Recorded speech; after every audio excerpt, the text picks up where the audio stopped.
வணக்கம் நண்பர்களே. இன்னைக்கு நாம பார்க்க போறது ஒரு சாதாரண பெண்ணோட கதை கிடையாது. ஒரு சமூகத்தையே புரட்டி போட்ட ஒரு புரட்சியாளரோட கதை. இன்னைக்கு அரசு பள்ளியில படிச்சுட்டு காலேஜ் போற பெண்களுக்கு மாசம் 1000 ரூபாய் கொடுக்குறாங்களே, புதுமை பெண் திட்டம். அந்த திட்டத்துக்கு பின்னாடி இருக்கிற அந்த பேரோட சொந்தக்காரர் தான் மூவலூர் ராமாமிர்தம் அம்மையார். அவங்க மூவலூர்ல வளர்ந்தப்போ அந்த ஊர்ல நிலவின தேவதாசி முறை, யால பெண்களோட வாழ்க்கை எப்படி சிதைக்கப்படுதுன்னு நேர்ல பார்த்தாங்க.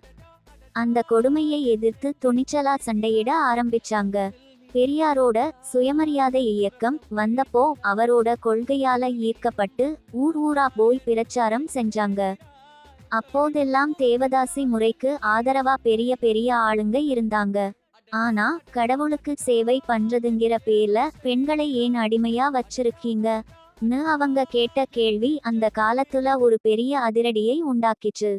அவங்க வெறும் பேச்சாளரா மட்டும் இல்லைங்க, தாசிகளின் மோசவலை அப்படின்னு ஒரு நாவல் எழுதினாங்க. அந்த நாவல் படிச்ச எத்தனையோ பேரு அந்த முறைக்கு எதிரா மாறினாங்க.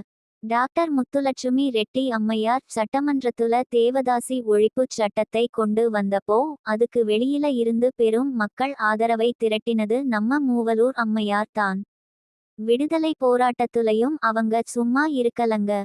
1938ல நடந்த இந்திய எதிர்ப்பு போராட்டத்துக்காக திருச்சியில இருந்து சென்னை வரைக்கும் 577 மைல் நடந்தே போனாங்க. இதை பார்த்து வியந்த அறிஞர் அண்ணா இவங்களை தமிழகத்தின் அன்னி பெசன்ட் அப்படின்னு புகழ்ந்தார்.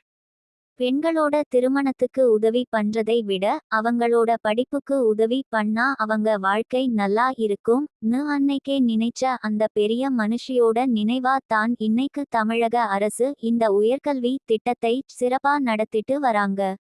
அடுத்த முக்கியமான ஒரு ஆளுமையோட கதையில சந்திப்போம். நன்றி.